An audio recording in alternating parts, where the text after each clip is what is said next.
പൃഥ്വിരാജ് സംവിധാനം ചെയ്ത എമ്പുരാൻ എന്ന സിനിമ വളരെ വലിയ സംഘപരിവാർ കടന്നാക്രമണത്തിന് വിധേയമായിരിക്കുകയാണ്. സൈബർ ലോകത്ത് സിനിമയെ ഹീനമായി കടന്നാക്രമിച്ചുകൊണ്ടുള്ള പോസ്റ്റുകൾ വന്നു കഴിഞ്ഞു. അതിന് പുറമെ ഇന്ത്യ ഭരിക്കുന്ന നരേന്ദ്രമോദി ഗവൺമെൻറ്റിനെ ഫലത്തിൽ നിയന്ത്രിക്കുന്ന RSS അതിൻ്റെ ജിഹ്വയായ ഓർഗനൈസർ അതിൽ 2 വിമർശന ലേഖനങ്ങൾ ഇതിനകം തന്നെ അവതരിപ്പിച്ചിരിക്കുകയാണ്. ഈ സിനിമ രാജ്യദ്രോഹപരമാണ്.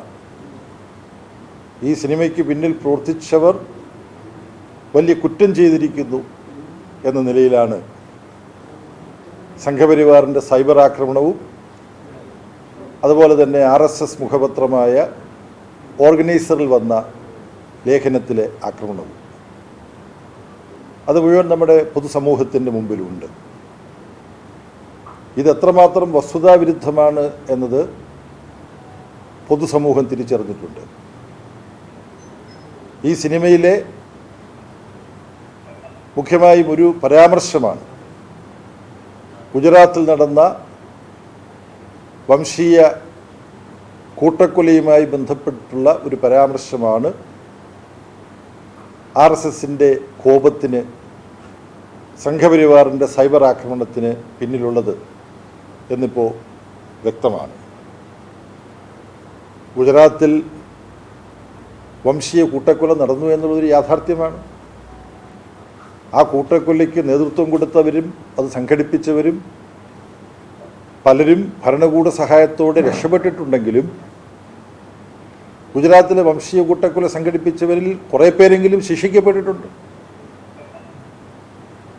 ബജ്രംഗി എന്ന പേരിൽ കൂടി അറിയപ്പെടുന്ന ഒരാൾ ദീർഘകാലം ജയിൽ ശിക്ഷയ്ക്ക് വിധേയനായ ആൾ ഇപ്പോൾ ജാമ്യത്തിലിറങ്ങിയിട്ടാണ് പുറത്തൊക്കെ ഇടക്കാലത്ത് വന്നിട്ടുള്ളത്. ഇതെല്ലാം ഇന്ത്യൻ സമൂഹത്തിന് മുമ്പിലുള്ളതാണ്. എന്നാൽ സിനിമയിൽ ഇത് സാന്ദർഭികമായി പരാമർശിച്ചിട്ടുണ്ട് എന്നുള്ളത് ഒഴിച്ചാൽ സമൂഹത്തിൽ നടന്ന പല കാര്യങ്ങളും പല കലാസൃഷ്ടികളിലും ആവിഷ്കരിക്കപ്പെട്ടിട്ടുണ്ട്. അതിനെതിരെ ഇതുപോലെ ഭയപ്പെടുത്തുന്ന ആക്രോശങ്ങളും അധിക്ഷേപവർഷം ചൊരിയലും ഒന്നും ഒരു ജനാധിപത്യ സമൂഹത്തിന് നിരക്കുന്നതല്ല. ഇന്ത്യൻ സമൂഹത്തിൽ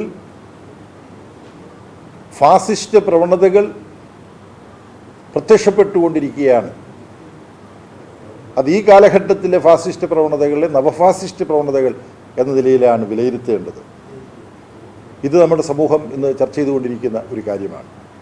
അതുകൊണ്ട് ചുരുക്കത്തിൽ സംഘപരിവാറിൻ്റെയും RSSൻ്റെയും ഈ കടന്നാക്രമണം, എമ്പുരാൻ എന്ന സിനിമയ്ക്കെതിരായിട്ടുള്ള കടന്നാക്രമണം, ആ സിനിമയിൽ പ്രവർത്തിച്ചവർക്ക് നേരെ ഭീഷണി മുഴക്കുന്ന സ്ഥിതിവിശേഷം, ഇത് അത്യന്തം ഉത്കണ്ഠാജനകമാണ്.